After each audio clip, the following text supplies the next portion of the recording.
at patawarin mo ang aking kasalanan. Ako'y kaawaan, o mahal kong Diyos, sang-ayon sa iyong kagandahang loob. Mga kasalanan ko'y iyong pawiin, ayon din sa iyong pag-ibig sa akin. Sa ngalan ng Ama at ng Anak at ng Espiritu Santo, Amen. sumainyo ang Panginoon. At sumaiyo rin. Mga kapatid, aminin natin ang ating mga kasalanan upang tayo ay maging marapat gumanap sa banal na pagdiriwang. Inaamin ko Sa makapangyarihang Diyos at sa inyo mga kapatid, na lubha akong nagkasala sa isip, sa salita at sa gawa at sa aking pagkukulang. Kaya isinasamo ko sa mahal ng Birheng Maria, sa lahat ng mga anghel at mga banal, at sa inyo mga kapatid, na ako'y ipanalangin sa Panginoong ating Diyos. kaawaan tayo ng makapangyarihang Diyos, patawarin tayo sa ating mga kasalanan, at patnubayan tayo sa buhay na walang hanggan. Amen. Panginoon, kaawaan mo kami. Panginoon, kaawaan mo kami. Kristo, kaawaan mo kami. Kristo, kaawaan mo kami. Panginoon, kaawaan mo kami. Panginoon, kaawaan mo kami. Manalangin tayo.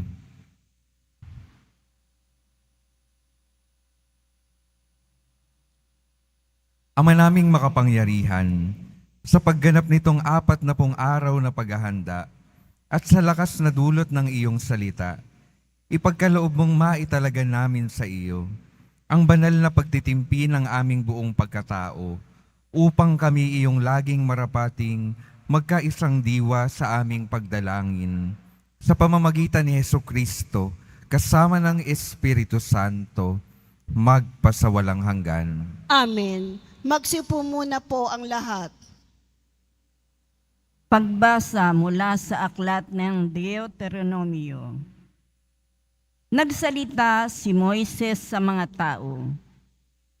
Ngayon, mga Israelita, upang mabuhay kayo ng matagal at makarating sa lupaing ibinigay sa inyo ng Panginoon, unawain ninyong mabuti at sundin ang tuntuning itinuturo ko sa inyo.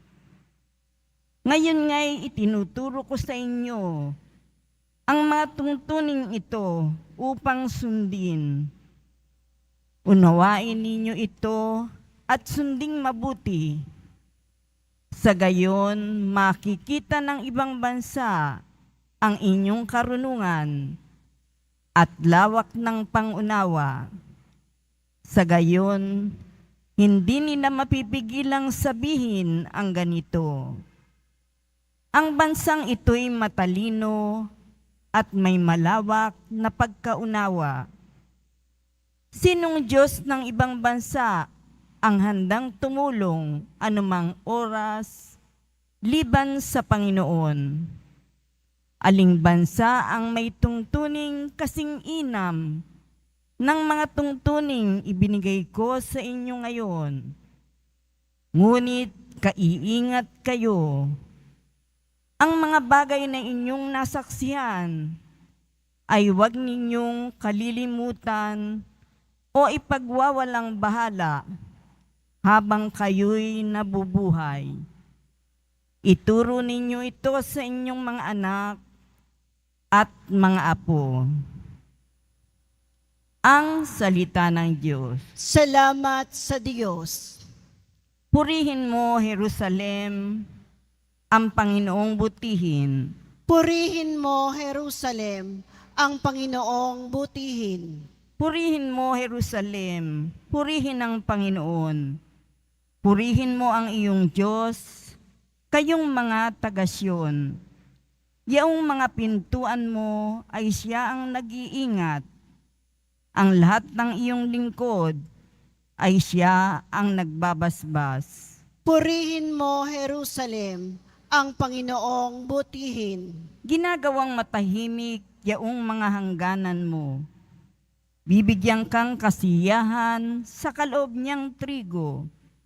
Kung siya ay naguutos, agad itong natutupad.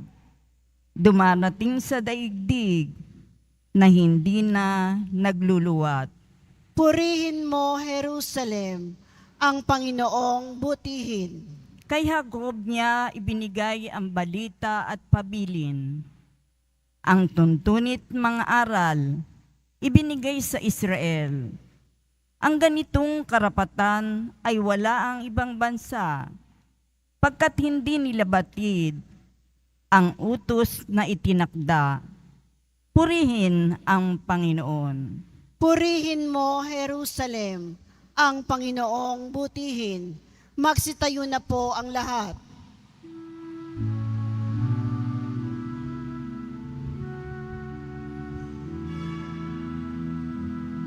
Nagpupuri kami sa'yo, Panginoong Hesu Kristo. Nagpupuri kami sa'yo, Panginoong Hesu Kristo. Salita mo, Kristong mahal, Espiritong bumubuhay, nagtuturo't umaakay sa nagnanais makamtan ang langit na walang hanggan. Nagpupuri kami sa'yo, Panginoong Hesu Kristo. Sumainyo ang Panginoon. At sumaiyo rin. Ang mabuting balita ng Panginoon ayon kay San Mateo. Papuri sa iyo, Panginoon. Noong panahong iyon, sinabi ni Jesus sa kanyang mga alagad, "Huwag ninyong akalaing naparito ako upang pawalang bisa ang kautusan at ang aral ng mga propeta. Naparito ako, hindi upang pawalang bisa, kundi para ipaliwanag at ganapin ang mga iyon. Tandaan ninyo ito, magwawakas ang langit at ang lupa, ngunit ang kaliit-liitang bahagi ng kautusan ay di mawawalan ng bisa hanggat hindi nagaganap ang lahat. Kaya't sino mang magpawalang halaga, kahit sa kaliit-liitang bahagi nito, at magturo ng gayon sa mga tao, ay ibibilang sa pinakamababa sa kaharian ng Diyos. Ngunit ang gumaganap ng kautusan at nagtuturo na to pa rin iyon, ay ibibilang na dakila sa kaharian ng Diyos." Ang mabuting balita ng Panginoon. Pinupuri ka namin, Panginoong Heso Kristo. Magsiupo muna po tayong lahat. Magandang hapon po mga minamahal kong mga kapatid na naririto at kasama natin online. Good afternoon po. Kumain na po ba kayo? Hindi pa. Halata naman po. Pakingitian naman po yung mga katabi ninyo. Pakisabi sa kanila, huwag matigas ang ulo. Matitigas po ata ang ulo ninyo. Ito po yung isa sa pinakamahalagang ipinapahayag at sinasabi ng ating Panginoon sa araw na ito. Huwag matigas ang ulo. Sino pong mga magulang dito? Meron po ba kayong mga anak na matitigas ang ulo? Yung iba po meron. Ano pong ibig sabihin kapag matigas yung ulo ng anak? Ibig sabihin pasaway. Mahirap pasunurin. Kung minsan susunod, pero magdadabog muna. Kadalasan, ang gusto nilang gawin ay yung mga bagay na gusto lamang nila. Ayan, may tinuro sila. Pero, mga minamahal kong mga kapatid, bakit kaya nagkakaganon yung mga bata na matigas ang ulo? Siguro dahil baka hindi nila naiintindihan kung bakit natin ipinapagawa iyon. Baka hindi nila nauunawaan, kaya napakahalaga na sa ating pagbibigay ng direksyon, sa pagbibigay ng ating mga utos, mahalaga na ipinapaliwanag din natin ang mga iyon. Dahil alam kong ang mga magulang, nagbibigay ng mga kautusan, nagbibigay ng mga gabay at direksyon, dahil ito yung alam nila na makakabuti sa kanilang mga anak. Dahil ayaw nila na yung kanilang mga anak ay mapalayo sa tama at magpabaya. Mahalaga ang mga anak, kaya binibigyan ng mga utos. Tayo po, lahat po tayo ay tinatawag na mga anak ng Diyos. Pero anong nagiging problema sa ating mga anak ng Diyos?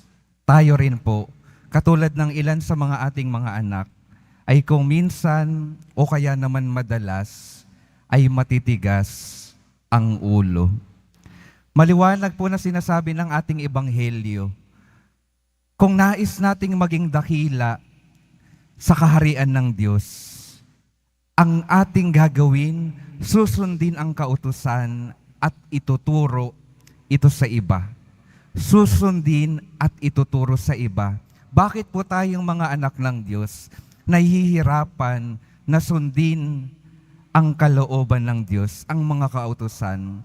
Isa po siguro sa mga nagiging dahilan ay hindi na natin naiintindihan kung bakit natin ginagawa ang mga inuutos ng ating Panginoon. Akala natin kinukuhaan tayo ng oras, akala natin pinipigilan tayong maging maligaya kapag tayo ay pinapasunod sa mga utos ng Diyos. Kung minsan po alam ko po sa ating mga buhay, may mga pagkakataon na yung pagsisimba sa tuwing linggo ay parang mabigat na rin sa ating pakiramdam.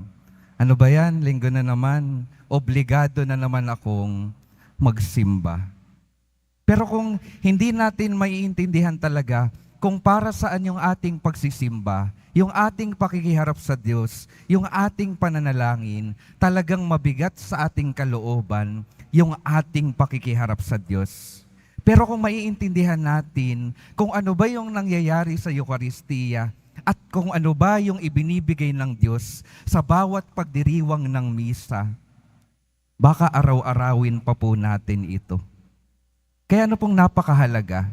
Unang-una sa lahat, napakahalaga na tayo ay magbukas ng ating isipan para maunawaan kung ano ba yung dahilan ng mga utos ng Diyos. Dahil kapag naintindihan natin, mas lalago yung ating buhay pananampalataya. Kung ating maiintindihan, mas mamahalin natin yung ating pagsunod sa mga utos ng Diyos. At kung ating seseryosohin, dadalhin talaga tayo sa kaligtasan ng ating pagsunod sa Diyos. Kaya mga minamahal kong mga kapatid, huwag na po nating tigasan ng ating mga ulo. Lambutan po natin ang ating mga puso at hayaan natin yung Diyos na talagang makapasok sa ating mga katauhan para maibigay niya yung kanyang buhay na pinakamahalagang grasya at biyaya na ibinigay niya sa sangkatauhan. Ano pa pong kadalasang nagpapahirap sa atin sa pagsunod sa kautusan ng Diyos? Yung isa pa pong nagpapahirap kung minsan ay yung ating mga sariling kagustuhan. Katulad po ng mga bata, kung minsan sasabihan natin sila, huwag muna kayong maglaro, mag-aral kayo.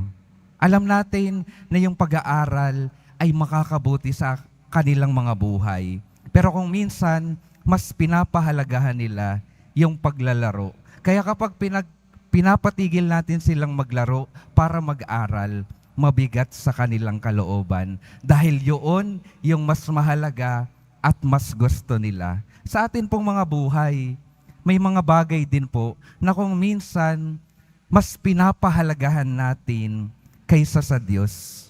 Minsan may mga kagustuhan tayo na mas pinipili natin kaysa sa kagustuhan ng Diyos. Dahil kung minsan, yung sarili nating kagustuhan, tunay na nag-i-enjoy nga tayo.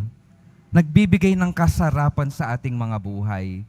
Pero kung palagi na lang nakagustuhan natin yung ating mga pipiliin, yung mga pansariling nais lamang natin yung ating pipiliin, mahirap po iyon.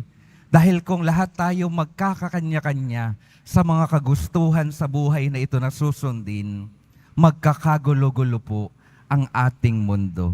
Dahil minsan, yung kagustuhan ng isa, hindi naman makakabuti sa isa. Yung pinipili mong, akala mong okay sa'yo, sa iba naman, hindi naman okay sa kanila. Kaya ano pong pinakamagandang palaging susundin? Yung kagustuhan ng Diyos. Dahil yung nais ng Diyos, palaging makakabuti para sa lahat. Hindi po tayo malalayo at maliligaw kapag pipiliin natin yung kagustuhan ng Diyos sa ating mga buhay.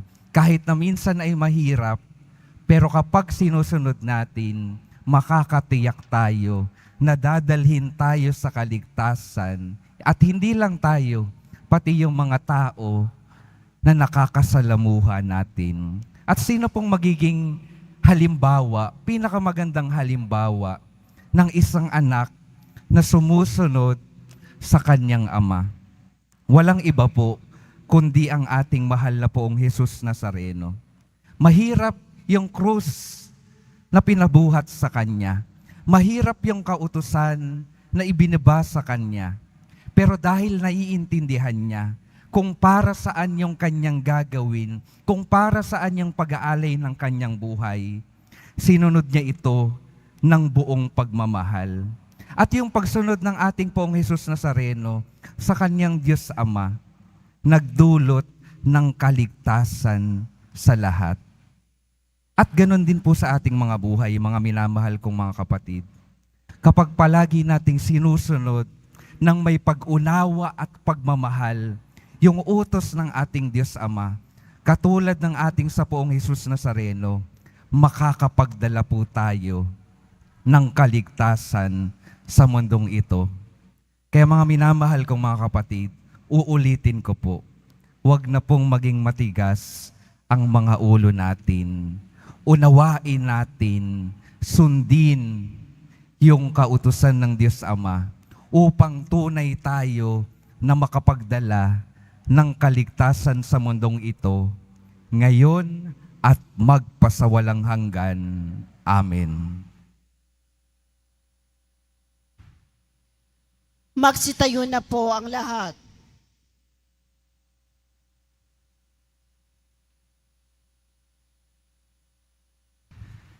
Minamahal kong mga kapatid, manalangin tayo sa Diyos na ating Ama, ang nagbibigay ng lahat ng mabubuting biyaya upang lagi nating sundin ang Kanyang mga batas ng may bukas loob tulad ni Kristo. Sa bawat panalangin ang ating sasabihin, Ama, loobin mong sumunod kami katulad ni Kristo. Ama, loobin mong sumunod kami katulad ni Kristo.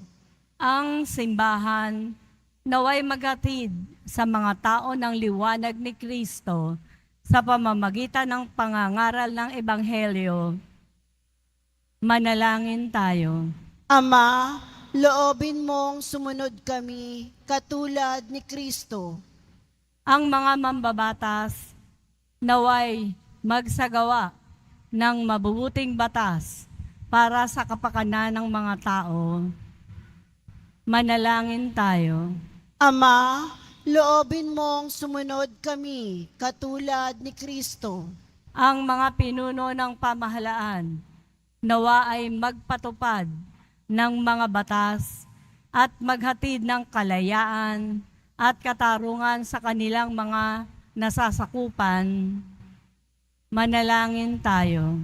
Ama, loobin mong sumunod kami katulad ni Kristo. Ang lahat ng tao nawa ay makilala ang Diyos at sundin ang kanyang mga batas na nakasulat sa kanilang mga puso. Manalangin tayo.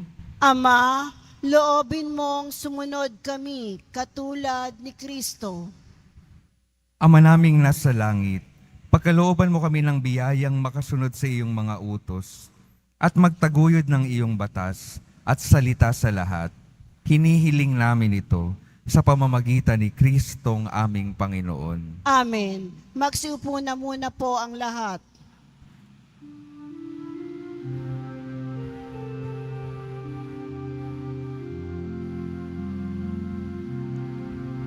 Sa'yo, Ama, aming handog, ang tinapay at alak na ito, handog ng iyong bayang sumasamo, humingi ng patawad mo.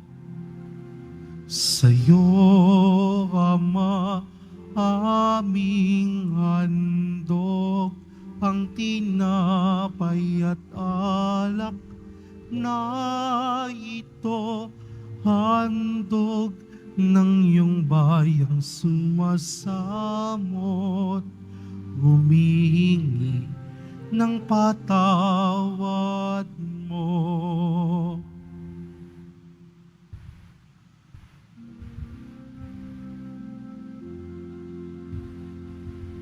Tumayo na po ang lahat.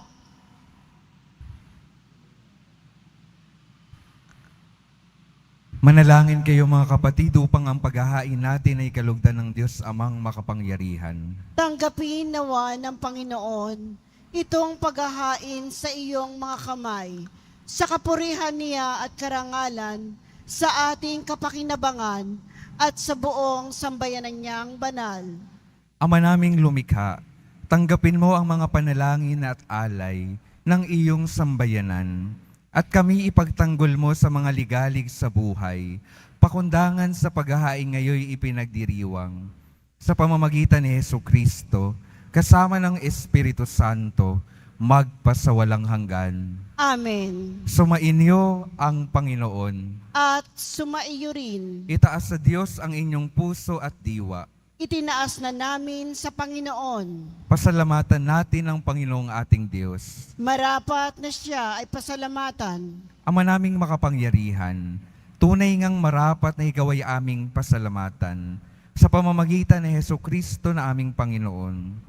Sa aming kusang pagtitiis ng hirap, tinutulungan mo kung aming maitumpak ang kinamihas ng pagsalungat sa pananagutang iyong iniatas.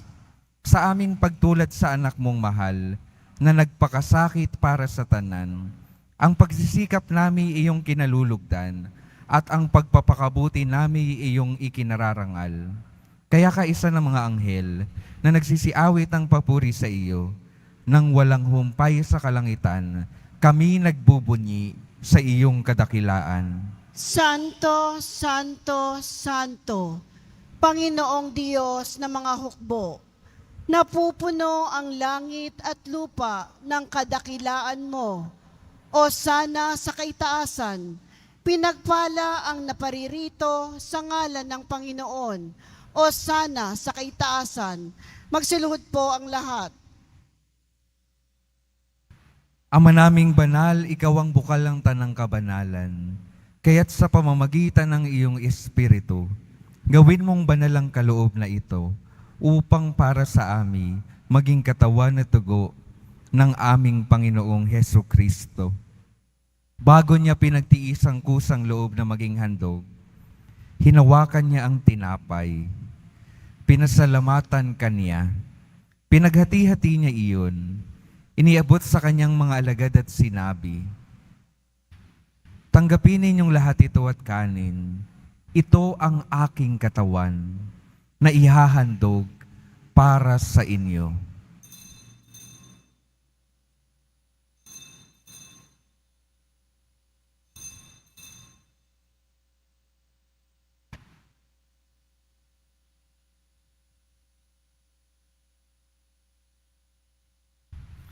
Gayon din naman nung matapos ang hapunan, hinawakan niya ang kalis.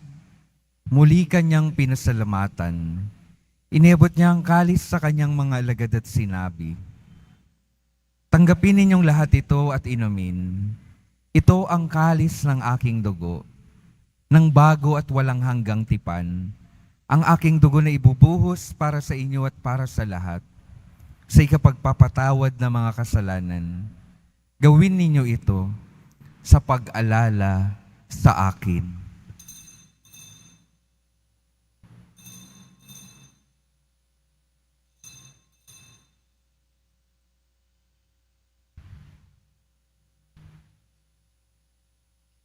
Magsitayo na po ang lahat. Ipagbunyi natin ang misteryo ng pananampalataya. Si Kristo'y namatay, si Kristo'y nabuhay, si Kristo'y babalik sa wakas ng panahon. Ama, ginagawa namin ngayon ang pag-alala sa pagkamatay at muling pagkabuhay ng iyong anak.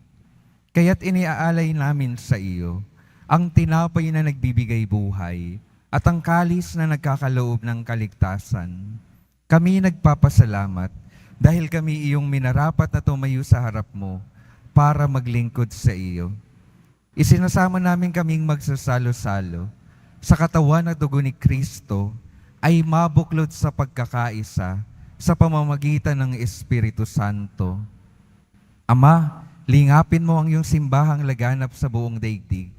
Puspusin mo kami sa pag-ibig.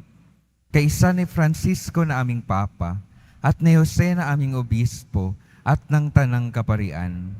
Alalahanin mo rin ang mga kapatid naming nahimlay nang may pag-asang sila'y muling mabubuhay. Gayon din ang lahat ng mga pumanaw. Kaawaan mo sila at patuloyin sa iyong kaliwanagan. Kaawaan mo at pagindapatin kaming lahat na makasalo sa iyong buhay na walang wakas. Kaisa ng mahal na Birheng Maria na Ina ng Diyos, ng kabiyak ng puso niyang si San Jose, kaisa ng mga apostol, ni San Juan Bautista at ng lahat ng mga banal na namuhay dito sa daigdig ng kalugod-lugod sa iyo, maipagdiwang nawa namin ang pagpupuri sa ikararangal mo sa pamamagitan ng iyong anak na aming Panginoong Heso Kristo.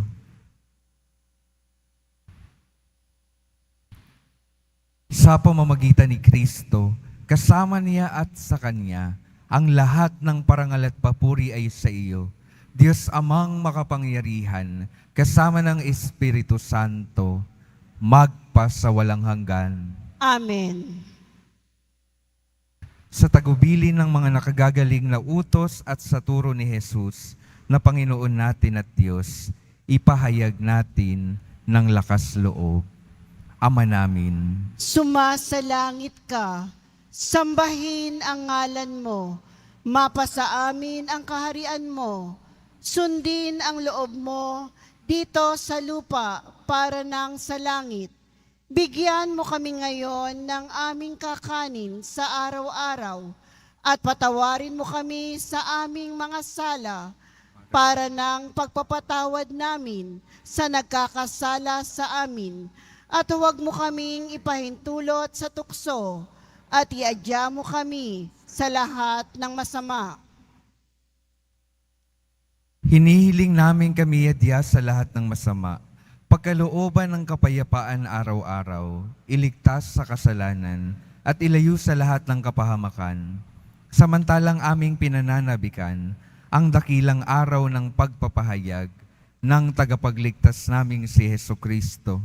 Sapagkat iyo ang kaharian at ang kapangyarihan at ang kapurihan magpakailanman. Amen. Panginoong Heso Kristo, sinabi mo sa iyong mga apostol, kapayapaan ang iniiwan ko sa inyo, ang aking kapayapaan ang ibinibigay ko sa inyo. Tunghayan mo ang aming pananampalataya at huwag ang aming pagkakasala.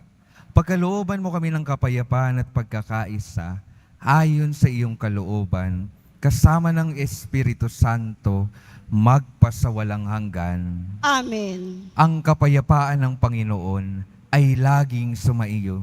At sumaiyo rin. Magbigayan kayo ng kapayapaan sa isa't isa.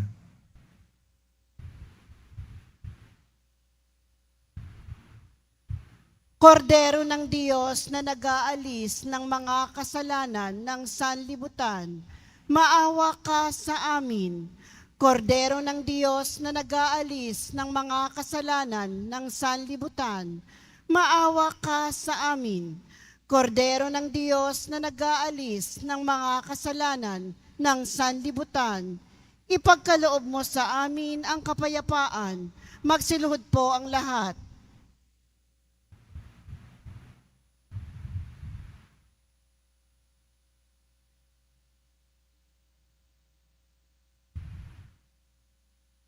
Ito ang kordero ng Diyos. Ito ang nag-aalis ng kasalanan ng sanlibutan. Mapalad ang mga inaanyayahan sa kanyang piging. Panginoon, hindi ako karapat-dapat na magpatuloy sa iyo.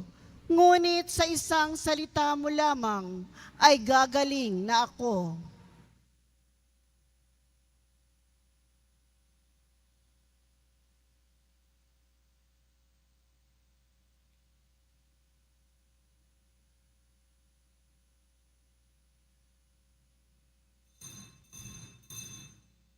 Para sa lahat ng tatanggap ng banal na komunyon, sasagot po tayo ng amin pagkasabi ng pari o ng lay minister ng katawan ni Kristo at isubo agad sa bibig bago umalis sa harapan ng pari o lay minister. Sumunod po tayo.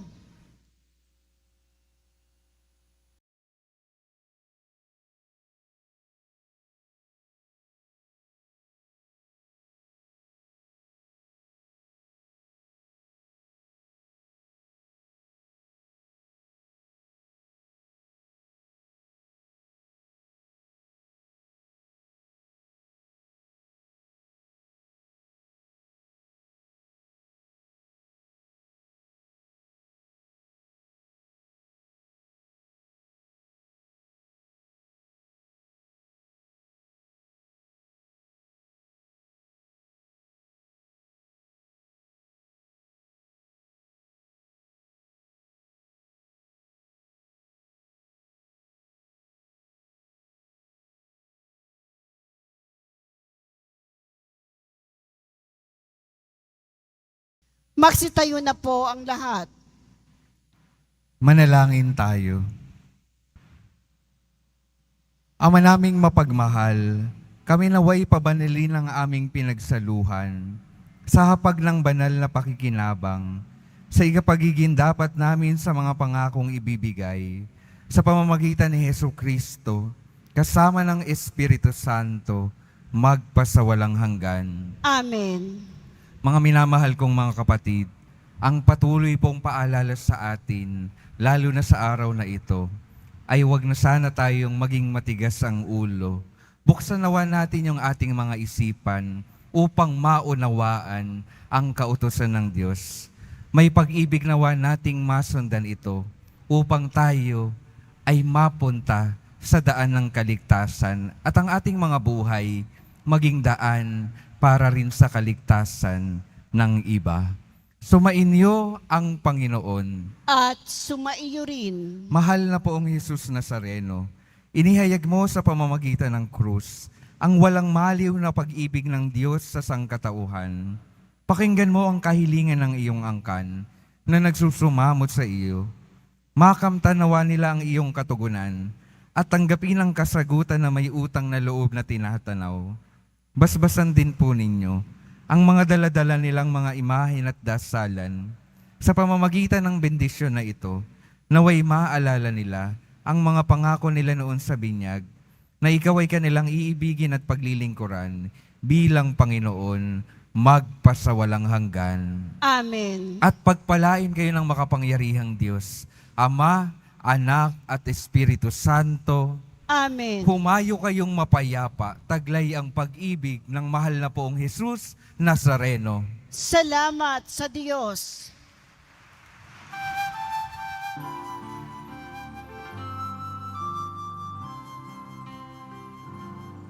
Nuestro Padre Jesus Nazareno, sinasamba ka namin. Pinipintuho ka namin. Aral mo ang aming buhay at kaligtasan. Nuestro Padre Jesus Nazareno, iligtas mo kami sa kasalanan.